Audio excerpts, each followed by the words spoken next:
Hello to everyone, welcome to Kukreja commerce academy. आप लोगों का हमारे यूट्यूब चैनल के ऊपर बहुत बहुत वेलकम है। सो गाइज, यहाँ पे मैं आप लोगों के साथ में एक सीरीज कंटिन्यू कर रही हूँ जिसके अंदर मैं आप लोगों के साथ में कॉमर्स के इंपॉर्टेंट क्वेश्चंस को डिस्कस कर रही हूँ जो आप लोगों के एग्जाम, कॉमर्स के हर कॉम्पिटिटिव एग्जाम के लिए हेल्पफुल रहने वाले हैं। तो ये जो स्पेसिफिकली पार्ट है ये आप लोगों के पास में इनकम टैक्स के एमसीक्यूज के लिए है। इनकम टैक्स के क्वेश्चंस को हम लोग यहाँ पे कवर कर रहे हैं। सो स्टार्ट करते हैं हमारे पहले क्वेश्चन के साथ में। So MAT stand for minimum alternative tax. क्या फुल फॉर्म रहती है मैट की? मिनिमम ऑल्टरनेटिव टैक्स होता है अंडर सेक्शन 115 जेबी। तो याद रखिएगा, under section 115 JB of income tax act 1961। So जो मैट है वो किसके ऊपर एप्लीकेबल होता है? Partnership firm, AOP, certain companies. तो एक कंपनीज के ऊपर क्या होता है? एप्लीकेबल होता है। मैट होता क्या है? तो ये क्या होता है? देखो, MAT stands for minimum alternative tax which has been introduced to collect tax from the companies that have been enjoying tax benefit और tax exemption despite having huge profit. कुछ कंपनी ऐसी हैं जिनके पास में काफी सारा प्रॉफिट है, ठीक है, ह्यूज प्रॉफिट है वो, बट और इतना प्रॉफिट होने के बावजूद भी वो क्या करते हैं? टैक्स बेनिफिट को, टैक्स एग्जम्पशंस को क्या कर रही हैं? एंजॉय कर रही हैं। ये कंपनीज क्या होती हैं? मतलब बहुत सारा प्रॉफिट है बट ये अपने प्रॉफिट को बहुत ज्यादा रिड्यूस करके दिखा देती हैं, अपने टैक्स एग्जम्पशन से प्रॉफिट बिल्कुल कम कर देती हैं। तो these companies distribute considerable dividend to share holder but take advantage of various income tax law provision. Profit बहुत अच्छा है, डिविडेंड भी अच्छा बांट रही है, बट टैक्स नहीं पे करती है। वो प्रोविजंस का जो एग्जम्पशंस होती हैं, डिडक्शंस होती हैं, उनका फायदा उठा के अवॉइड करते हैं, वो टैक्स को पे करेंगे। तो ये जो कंपनीज होते हैं वो बेसिकली जीरो टैक्स या फिर हम लोग बोलेंगे कि वो बहुत कम टैक्स पे कर रही हैं, ठीक है। तो यहाँ पे बहुत ज्यादा ये नंबर ऑफ कंपनीज बढ़ती जा रही है, इसके लिए बढ़ती जा रही थी। इसके लिए आप लोगों के पास में मैट को इंट्रोड्यूस किया गया था 1987 के अंदर, जो नेक्स्ट फाइनेंशियल ईयर से आप लोगों के पास में आया था।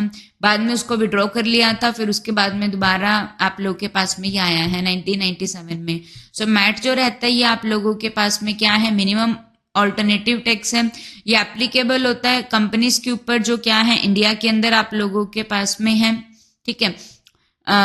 और ये मैट जो होता है वो इंट्रोड्यूस करता है एड्रेस द सिचुएशन जहां पे कंपनी अपने बुक प्रॉफिट को बहुत कम करके दिखा देती है।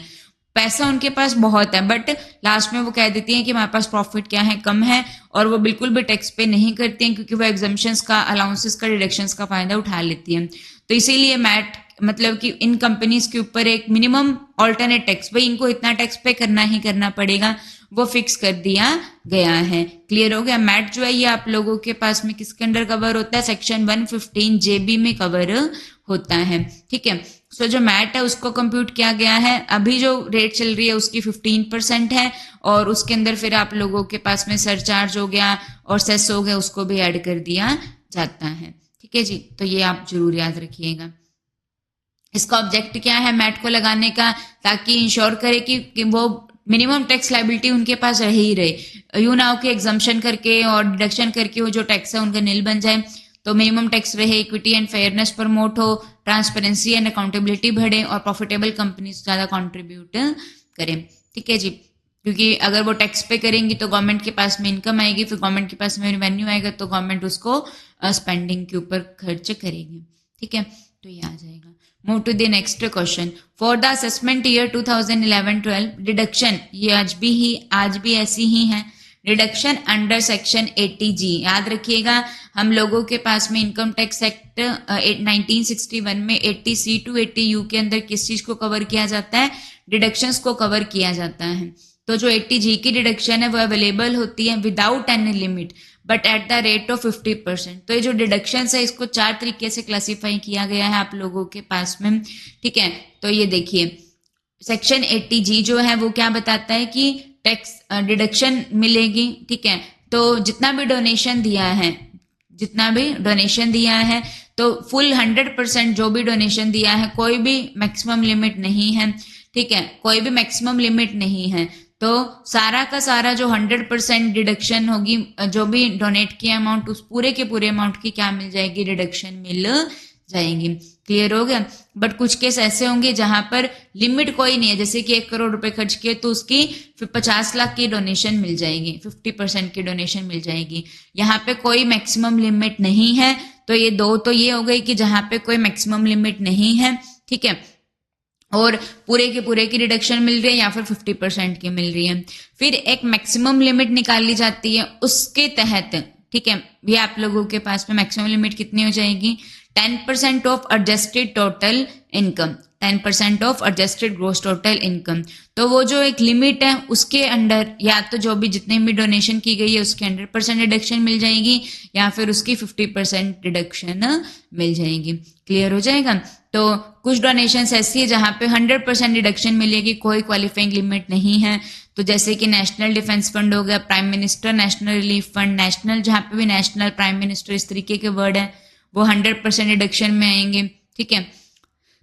Fund setup by state government, national illness assistant fund, national blood transfusion council, national sports fund, national cultural fund, technology development के लिए फंड है, नेशनल चिल्ड्रन फंड है, ओके। बट उसके बाद में कुछ ऐसे आ जाएंगे जहां पर ये देखो नाम आ गए ना, पर्सन के नाम आ गए, जवाहरलाल नेहरू, अगर प्राइम मिनिस्टर होता तो प्राइम मिनिस्टर फंड होता, पीएम फंड है तो वो 100% डिडक्शन में आएगा। बट नाम आ गया उनका जवाहरलाल नेहरू मेमोरियल फंड या मुख्यमंत्री प्रधानमंत्री नरेंद्र मोदी जी फंड, तो वो 50% डिडक्शन में आ जाएगा। बट लिमिट नहीं है कोई, जितना दरोगे, जितना डोनेशन करेंगे उसकी 50% की डोनेशन की डिडक्शन मिल जाएगी। Indira Gandhi memorial fund, Rajiv Gandhi memorial foundation, ये याद रखिएगा। प्राइम मिनिस्टर, वैसे मैंने आपको बताया ना पीएम नाम है तो वो 100% लिमिट में जाएगा। बट ये क्या है, प्राइम मिनिस्टर ड्राउट का मतलब क्या होता है, सूखा पड़ गया, सूखे पड़ जाता है ना, तो उसके लिए रिलीफ प्रोवाइड किया गया। तो ऐसे ही याद रखिएगा, सूखा पड़ गया तो मतलब कि जो डिडक्शन की अमाउंट है वो भी सूख गई तो 50% हो गई, ठीक है। फिर आते हैं हम लोगों के पास में donation to following are eligible for 100% deduction, but एक लिमिट है, वो जो लिमिट है वो आप लोगों के पास में क्या है, 10% of the adjusted gross total income. तो इसमें कौन कौन सी कवर होती है, गवर्नमेंट या फिर कोई भी अन्य approved authority, local authority, institution या फिर एसोसिएशन, जो भी फैमिली प्लानिंग के पर्पस के लिए क्या करते हैं, डोनेशन देती हैं, या इंडियन ओलंपिक एसोसिएशन में देती हैं, या फिर आप लोग के पास में इंफ्रास्ट्रक्चर के डेवलपमेंट के लिए दिया जा रहा है, कोई भी इंडिया में स्पोर्ट्स और गेम्स को प्रमोट करने के लिए किया जा रहा है। तो इस तरीके की जो होंगी वो आप लोग के पास में 100% होंगी but with in a limit, ठीक है, ये हो जाएगा। एंड जो लास्ट रहेगी वो आप लोगों के पास में 10% of the adjusted gross total income के तहत 50% डिडक्शन अलाउ होगी, ओके। इसमें क्या क्या कवर आप लोगों के पास में होगा, सो कोई भी नोटिफाइड टेम्पल है, मॉस्क, गुरुद्वाराज हैं, उनकी रिपेयर और रेनोवेशन के लिए कोई भी दिया जा रहा है, माइनॉरिटीज के इंटरेस्ट के लिए कोई भी प्रमोट करने के लिए दिया जा रहा है तो वो भी यहाँ पे कवर होगा, ठीक है। तो जो हाउसिंग अकोमोडेशन की नीड को पूरा कर रहा है, ओके, तो चैरिटेबल पर्पस के लिए दिया जा रहा है। फैमिली प्लानिंग वाला ऊपर कवर होगा, याद रखना, family planning, Olympic association, sports, games, ये सी का पार्ट है। डी में क्या आएगा, कोई भी टेम्पल, गुरुद्वारा, मॉस्क उसके लिए दिया गया है तो ये आप लोगों के पास में 50% डिडक्शन में आ जाएगा, ठीक है। तो ये टॉपिक क्लियर हो गया आप लोगों को। तो क्वेश्चन क्या पूछा गया, एटीजी अवेलेबल होगा without any limit but at the rate of 50%। तो prime minister national relief fund, ठीक है, वो आप लोगों के पास में ड्राउट नाम होना चाहिए, अगर ड्राउट होता तो ये 50% में आ जाता, ठीक है। बाकी prime minister, national chief minister, ये सभी 100% में कवर होने वाले हैं। इसमें क्या आ जाएगा, जवाहरलाल नेहरू मेमोरियल फंड, ये इसमें आ जाएगा, ठीक है जी। Move to the next question, interest on capital paid by a firm to a partner. जो एक पार्टनरशिप फर्म है वो अपने पार्टनर्स को क्या देती है, जो पार्टनर ने कैपिटल लगा रखी है उस कैपिटल के ऊपर इंटरेस्ट पे करती है। तो फर्म के लिए वो क्या होता है, एक्सपेंस होता है क्योंकि फर्म इंटरेस्ट ऑन कैपिटल दे रही है। पार्टनर के लिए वो क्या होती है, इनकम होती है, ठीक है। Under the income tax act is allowed, तो ये इंटरेस्ट ऑन कैपिटल है। तो देखो ऐसे तो फर्म क्या करेगी, सारा का सारा ही जो प्रॉफिट होगा वो पार्टनर के ऊपर किसी ना किसी तरीके से खर्च करके अपने प्रॉफिट जीरो करके शो कर देगी, है ना। पार्टनर को सैलरी दे दी, पार्टनर को इंटरेस्ट ऑन कैपिटल दे दिया, तो उसके लिए एक इनकम टैक्स एक्ट में एक लिमिट बता रखी है कि मैक्सिमम इतने लिमिट तक ही क्या किया जा सकता है, इंटरेस्ट ऑन कैपिटल अलाउ किया जा सकता है, ठीक है। तो एक फर्म जो है वो अपने पार्टनर को कितना मर्जी इंटरेस्ट ऑन कैपिटल दे, लेकिन इनकम टैक्स के अंदर उसको कितने तक का उस अलाउ किया जाएगा, as an deduction, as an expense माना जाएगा उसको, तो 12% तक का एक्सपेंस माना जाएगा। ठीक है, याद रखना। Move to the next question. Under the capital gain 5 head होते हैं, आप सबको पता है। सैलरी हेड सेकेंड हम लोगों के पास, पहला हेड हम लोगों के पास में क्या रहता है, सैलरी हेड होता है। सेकेंड हम लोगों के पास में क्या रहता है, हाउस प्रॉपर्टी हेड होता है। फिर हम लोगों के पास में क्या होता है, पीजीबीपी होता है, profit and gain from business and profession. Then after हम लोगों के पास में कैपिटल गेन आता है, और लास्ट हम लोगों के पास में क्या आता है, इनकम फ्रॉम अदर सोर्सेज आता है। सो कैपिटल गेन, कोई भी एसेट को बेचा जाता है तो उसमें कैपिटल गेन आता है। तो ये 2 टाइप का होता है, लॉन्ग टर्म कैपिटल गेन, ठीक है, और एक क्या रहता है, शॉर्ट टर्म कैपिटल गेन होता है। सो जो हाउस होल्ड फर्नीचर को बेचा जा रहा है, तो बच्चा घर का सामान बेचा जा रहा है, तो वो आप लोगों का कैपिटल गेन में नहीं काउंट होगा, वो एग्जम्प्टेड इनकम हो जाएगी। कैपिटल गेन में क्या आएगा, अगर कोई बिजनेस है, जैसे बिजनेस है, उसके पास में कोई बिल्डिंग पड़ी है, या हम तो उस बिल्डिंग को बेच के जो भी आप लोगों के पास में प्रॉफिट होगा वो कैपिटल गेन में आएगा। ये कोई रेगुलर का काम थोड़ी ना घर का फर्नीचर बेचना, ठीक है, तो ये कैपिटल गेन में एग्जम्प्ट हो जाएगा।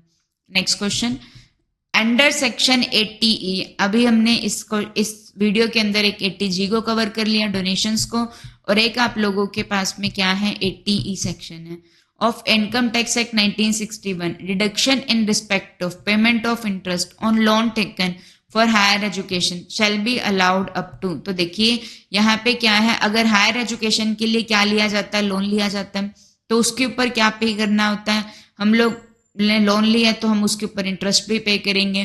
तो जो इंटरेस्ट पे किया जाएगा, जो लोन लिया गया है, तो उस इंटरेस्ट की क्या मिलती है, डिडक्शन मिलती है। तो वो कितने डिडक्शन मिलती है, तो उसकी कोई लिमिट नहीं है, जितना भी इंटरेस्ट पे किया जाएगा एजुकेशन लोन के ऊपर, उस पूरे के पूरे इंटरेस्ट की क्या मिलती है, डिडक्शन मिलती है अंडर सेक्शन 80E। ठीक है, under section 80E deduction for interest, ये जो लोन लिया गया था हायर एजुकेशन के लिए, उसके अंदर इंटरेस्ट जो पे किया जाएगा उसकी रिडक्शन यहाँ पे होगी। तो इसके एसेंशियल कंडीशन क्या है, जो लोन होना चाहिए वो खुद के लिए ले, या स्पाउस के लिए ले, या चाइल्ड के लिए, या फिर किसी लीगल गार्जियन के लिए। लोन फाइनेंशियल इंस्टीट्यूशन से लेना हो, या फिर लिया हो, या फिर किसी अप्रूवेबल चैरिटेबल इंस्टीट्यूशन से। रिडक्शन कितने के अलावा होगी, जितना भी इंटरेस्ट पे किया गया है, ठीक है, कोई मैक्सिमम या मिनिमम लिमिट नहीं है, जितना भी इंटरेस्ट पे किया जाएगा एजुकेशन लोन के इंटरेस्ट, तो उस इंटरेस्ट की डिडक्शन अलाउ होगी अंडर सेक्शन 80E। जो बेनिफिट है वो कितने ईयर तक लिया जा सकता है, 8 असेसमेंट ईयर तक इसका बेनिफिट लिया जा सकता है। ठीक है, तो ये था हमारी इस वीडियो के लिए। So thank you to everyone. अगर क्वेश्चंस अच्छे लगे तो इस चैनल को, तो हमारे चैनल को क्या करें, जरूर से जरूर लाइक करें, ओके, एंड वीडियोस को शेयर करें। Thank you to everyone, thank you guys.